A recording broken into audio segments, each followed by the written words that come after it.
আমি ওই নানির কাছে আসলাম, কদিন আগে নানির দিন গেছিলাম।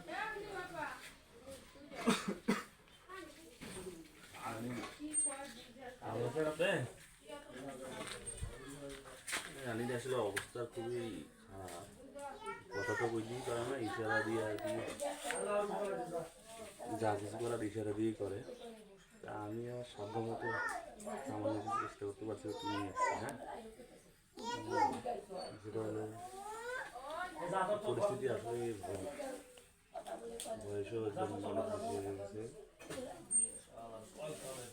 অসুস্থ বিছনায় শোয়া আর দেখাশোনার লোকের থাকলেও অভাব আছে, যেটা বাংলা কথা অভাব।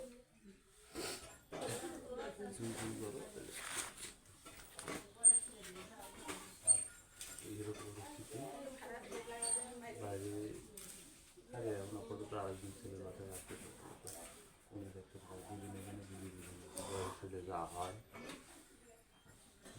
বলার ভাষা নেই। সেটা আপনি শোন, কষ্ট করা লাগবে না, শোন আপনি।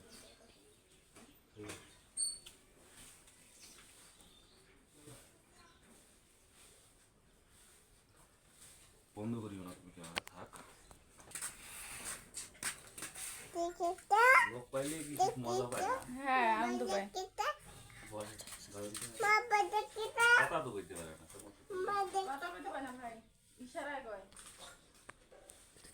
দোয়া করেন, দোয়া করিন। হ্যাঁ, হ্যাঁ, দোয়া করেন। আর নানির জন্য সামান্য কিছু নিয়েছি। আমি যদি জানতাম যে ওই ফ্যামিলি থাকে নানিরে একটু কষ্ট করে খাওয়াই গরম, ওই যে দাদি দেখ, দাদি কান্দে।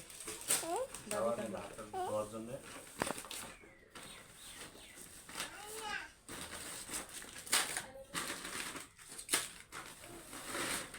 চিড়েরা আমি ভিজে ভিজে হয়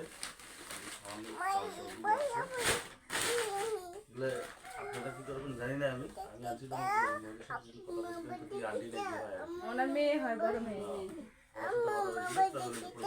খারাপ, ওই জন্য সামান্য যেটুকু আছে এগুলো খাওয়াই। আর বেশি দিন তো বোঝা নেই, সেদিন দেখলাম আর একটু ভালো আছে। আর একটু আছেন মনে হয়, তুমি একটু আছেন সবাই। ভাগ্য ভাগ্য মুন্না কর ভাগ্য।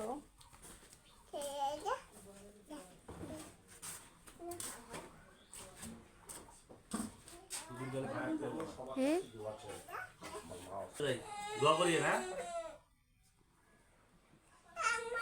কথা মানে কইতে পারে না। মানে বুঝে চোখে ইয়ে দিয়ে একটু এরকম করে বলো বলো মা যাও তুমি কারেন্টও গেছে। খুব খারাপ, এই সামান্য এটা দিলাম, এটা দিয়ে ওষুধ টষুধ খাওয়াই। তাহলে আমি উঠলাম আজকে। আমি ওই যেগুলো দিচ্ছি ওনার কথা শুনে জানি, যাকে এগুলো খাওয়াইতে পারবে সমস্যা নেই। কি বাবু, চকলেট তো আনতে পারিনি যে, সকালে বেরিয়েছি তো গেলাম। হ্যাঁ, দোয়া করিয়েন। হ্যাঁ, ঠিক। এমনি স্মরণশক্তি মোটামুটি ভালো, ভালো আছে মোটামুটি পারে না। এই বয়স হয়ে গেছে 95 বয়স 95।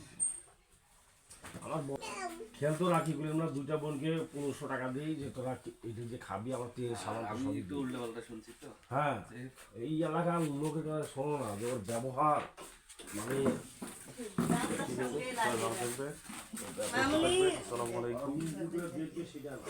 আমার জন্য দোয়া করবেন, ওর সাথে সাপোর্ট করবেন যেন আমি আরো বড় বড় কাজগুলো করতে পারি। ঠিক আছে, তাহলে আপা আসসালামু আলাইকুম।